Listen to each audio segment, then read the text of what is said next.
नमस्कार, news times के इस बुलेटिन में आपका स्वागत है। मैं हूं तृप्ति विश्वकर्मा। आइए खबरों का सिलसिला आप शुरू करते हैं।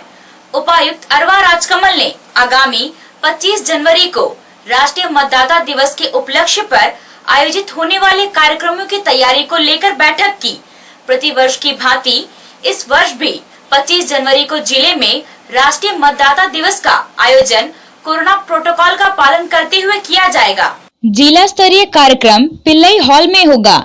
निर्वाचक निबंधन पदाधिकारी, सहायक निर्वाचक निबंधन पदाधिकारी, बूथ लेवल पदाधिकारी, 18 से 19 वर्ष के नए पंजीकृत युवा मतदाता, शिक्षण संस्थानों, सिविल सोसाइटी के प्रतिनिधि एवं प्रबुद्ध नागरिकों सहित 200 व्यक्तियों की उपस्थिति में कार्यक्रम आयोजित किया जाएगा। उपायुक्त ने बताया कि कार्यक्रम के दौरान निर्वाचन तथा इससे जुड़ी जानकारियों के संबंध में उपस्थित लोगों का ज्ञानवर्धन करते हुए विगत दिनों संचालित मतदाता सूची विशेष संक्षिप्त पुनरीक्षण कार्यक्रम में उत्कृष्ट कार्य करने वाले व्यक्तियों को सम्मानित तथा नए पंजीकृत मतदाता के बीच वोटर पहचान पत्र का वितरण किया जाएगा। युवाओं को नौकरी, महिलाओं को सरकारी नौकरी में 50% का आरक्षण और पब्लिक एवं प्राइवेट सेक्टर में लोगों को 75% आरक्षण सहित अन्य मुद्दों को लेकर तृणमूल कांग्रेस ने हेमंत सरकार को घेरना शुरू कर दिया है। विधानसभा चुनाव के दौरान मुख्यमंत्री हेमंत सोरेन ने कई वादे किए थे। मसलन 5 लाख युवाओं को नौकरी, पब्लिक एवं प्राइवेट सेक्टर में स्थानीय लोगों को मौका देने और 50% सरकारी नौकरियों में महिलाओं को अवसर दिए जाने की बात कही गई थी। सरकार के 1 साल पूरा होने पर विपक्षी पार्टियों ने अब सरकार को घेरना शुरू कर दिया है। तृणमूल युवा कांग्रेस की ओर से आज चाईबासा में सदर अनुमंडल कार्यालय के सामने धरना दिया गया और मुख्यमंत्री हेमंत सोरेन को उनके द्वारा किए गए वादे को याद दिलाया गया। तृणमूल युवा कांग्रेस के प्रदेश अध्यक्ष सनी सिंकू ने कहा कि चुनाव के दौरान हेमंत सोरेन ने कई घोषणाएं की थी। सरकार को 1 साल बीत गया है, अब तक घोषणाओं को धरातल पर नहीं उतारा जा सका है। धरना के जरिए हम सरकार को उसके द्वारा किए गए वादों को याद दिलाने की कोशिश कर रहे हैं। हमारे झारखंड सरकार ने सरकार में आने के पहले जनता के सामने कई घोषणा किया था। जैसे सरकार में आते ही 5 लाख नौकरी देने का घोषणा, और जो सत्ता में आने के बाद पिछले वर्ष ही 25 करोड़ तक का टेंडर को स्थानीय लोगों का देने की घोषणा, और उसी तरीके से 75% आरक्षण इस राज्य में जितना भी उद्योग है, चाहे कंपनी हो, चाहे पब्लिक सेक्टर हो, चाहे प्राइवेट सेक्टर हो, उसमें नौकरी देने का घोषणा, महिलाओं को 50% सरकारी नौकरी में रखने का घोषणा।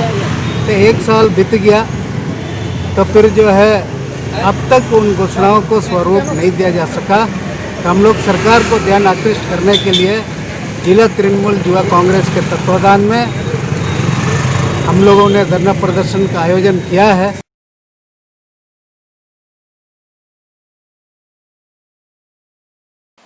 ढाई महीने पूर्व यानी 11 नवंबर को जगन्नाथपुर थाना क्षेत्र के ढीपासाई जिंतूगढ़ा के बीच पड़ने वाली चेप्टा पुलिया के पास से दिखाकर मोबाइल एवं स्कूटी की छिनतई की घटना को अंजाम दिया गया था। पुलिस द्वारा छीनी गई मोबाइल तथा स्कूटी को ओडिशा के बुलानी से बरामद किया गया है और इस घटना में शामिल 4 अभियुक्तों को गिरफ्तार किया गया है। जगन्नाथपुर थाना में अज्ञात अपराधियों के विरुद्ध छिनतई का मामला दर्ज किया गया था। इस संबंध में जगन्नाथपुर थाना प्रभारी देवसाय भगत ने बताया कि स्कूटी और मोबाइल का छिनतई की घटना को लेकर मामला दर्ज किया गया था। इस मामले में अनुसंधान जारी रखते हुए चोरी की गई मोबाइल का कॉल डिटेल निकाला गया। कॉल डिटेल के साथ फोन का लोकेशन की जानकारी मिली। इसके बाद थाना प्रभारी देवसाय भगत द्वारा छापामारी दल का गठन किया गया। प्रशिक्षु पुलिस अवर निरीक्षक ब्रजेश कुमार के नेतृत्व में छापामारी दल पहले जगन्नाथपुर के उरावसाई में रहने वाले गादियल बांड्रा एवं श्रवण मुखी को उठाया। इसके बाद दोनों से पूछताछ हुई तो पता चला कि इस घटना में बिक्की लोहार एवं तुषारकांत मोदी भी शामिल हैं, जो उड़ीसा के बोलानी में रहते हैं। जगन्नाथपुर पुलिस ने बोलानी पुलिस के सहयोग से तुषार एवं बिक्की को गिरफ्तार किया। गिरफ्तारी के बाद इन दोनों से पूछताछ के क्रम में पता चला कि छिनतई का मोटरसाइकिल का नंबर बदलकर चलाया जा रहा है, जिसे पुलिस ने बरामद कर लिया है। 2020 को जगन्नाथपुर थाना क्षेत्र के डीपासाई जिंतुगढ़ा के बीच पड़ने वाले चिपटा पुलिया के पास अज्ञात लोगों द्वारा मोबाइल एवं स्कूटी छिनताई की जाने की सूचना मिली थी। इस संबंध में जगन्नाथपुर थाना कांड संख्या 100/20 दर्ज किया गया। मामले के अनुसंधान उपरांत गादियल बांद्रा, बिक्की लोहार, श्रवण मुखी, तुषारकांत मोदी घटना में सम्मिलित होने की सूचना प्राप्त हुआ था। इसके बाद अनुसंधानकर्ता के साथ छापामारी दल का गठन कर सभी अभियुक्तों को पूछताछ के लिए थाना लाया गया था, जहां पूछताछ के क्रम में मोबाइल एवं स्कूटी छिनताई का घटना में सम्मिलित होने की बात अपने को स्वीकारोक्ति बयान में स्वीकार किया। साथ ही इन लोगों का बताए गए निशानदेही पर मोबाइल एवं स्कूटी बरामद किया गया है। इसके बाद चारों अभियुक्तों को न्यायिक हिरासत में लेते हुए न्यायालय में उपस्थापन हेतु भेजा जा रहा है। झारखंड मुक्ति मोर्चा के सुप्रीमो और राज्यसभा सांसद दिशोम गुरु शिबू सोरेन 77 साल के हो गए हैं। 11 जनवरी 1944 को उनका जन्म हजारीबाग जिले में हुआ था। आज उनका जन्मदिन रांची में मनाया गया। रांची के मोरहाबादी स्थित आवास में जन्मदिन कार्यक्रम का आयोजन किया गया, जिसमें उनके पुत्र और झारखंड राज्य के मुख्यमंत्री हेमंत सोरेन, मंत्री मिथिलेश कुमार ठाकुर, विधायक मथुरा महतो, विधायक सीता सोरेन, विधायक बसंत सोरेन सहित अन्य लोग मौजूद रहे। गुरुजी ने अपने जन्मदिन पर केक काटा और लोगों ने उन्हें उत्तम स्वास्थ्य और दीर्घायु होने की शुभकामनाएं दी। जन्मदिन के मौके पर मुख्यमंत्री हेमंत सोरेन ने गुरुजी के संघर्ष से जुड़ी 3 पुस्तकों का लोकार्पण किया। लोकार्पण कार्यक्रम को संबोधित करते हुए मुख्यमंत्री हेमंत सोरेन ने कहा कि झारखंड में निवास करने वाले लोगों ने संघर्ष किया है। संघर्ष के प्रारंभिक दिनों में शिक्षा का अभाव था। यही वजह रही कि कई लोगों की गाथा सहेज कर रखी नहीं गई, लेकिन समाज में कई ऐसे लोग भी रहे जिन्होंने संघर्ष को करीब से देखा, समझा और उसे संजोकर रखने का प्रयास किया। मुख्यमंत्री ने कहा कि कुछ लोग अपने संघर्ष की ऐसी छाप लोगों को दिल पर छोड़ते हैं कि उन्हें कागजों में उतारना गौरव की बात होती है। वास्तव में आज का दिन गुरुजी और पुस्तक के लेखक का है। लेखक ने इस वीर भूमि के इतिहास को संजोकर युवाओं के साथ साथ बच्चों को इतिहास को समझाने का प्रयास किया है। इस राज्य में और इस राज्य के लोगों का मुझे जो लगता है, जो संघर्ष करने का शैली रहा है और जिसमें जिनको जो ज्ञान था, जिसमें जिनकी उनकी दक्षता थी, उसको उन लोगों ने पूरी ईमानदारी के साथ उसका निर्वहन किया और वो जंग लड़ी और जंग का उन लोगों ने जंग को जीतने का भी काम किया। आज आप लोगों के आशीर्वाद से, सौभाग्य से मुझे इस राज्य की बागडोर हमारे हाथ में है।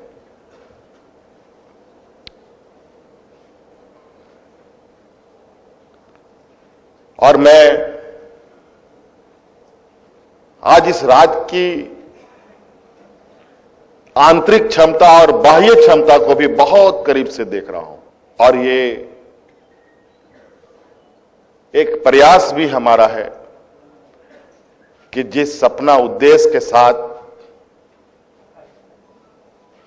हमारे पूर्वजों ने अलग अलग समय काल में अलग अलग एक अपना जंग लड़ा, इतिहास बनाया, चाहे वो अपने समाज के लिए, चाहे वो अपने जंगल के लिए, चाहे वो जमीन के लिए, चाहे वो अपने बाल बच्चों के लिए, चाहे वो खेती बाड़ी के लिए, चाहे धान के लिए, चाहे फसल के लिए।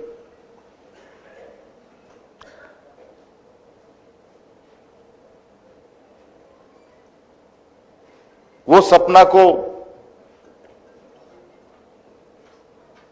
कैसे साकार किया जाए, और मैं समझता हूं इस राज्य में क्षमता की कोई कमी नहीं है।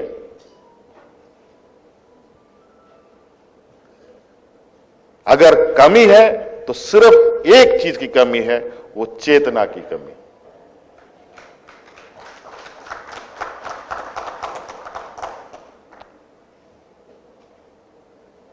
अगर वो चेतना हम जगा पाएं तो निश्चित रूप से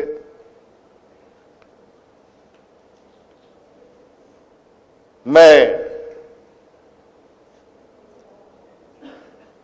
दावे के साथ ही नहीं, पूरे भरोसे के साथ कह सकता हूं कि राज्य की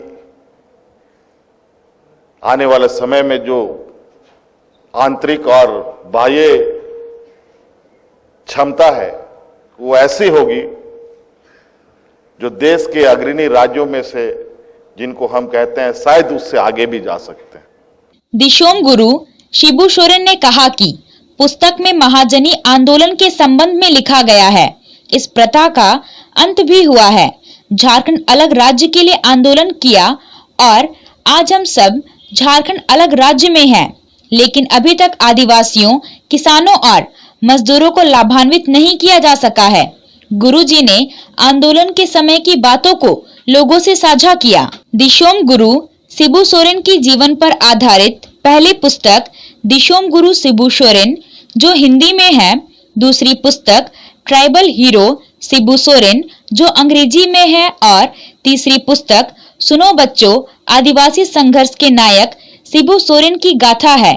इन तीनों पुस्तकों का आज लोकार्पण किया गया।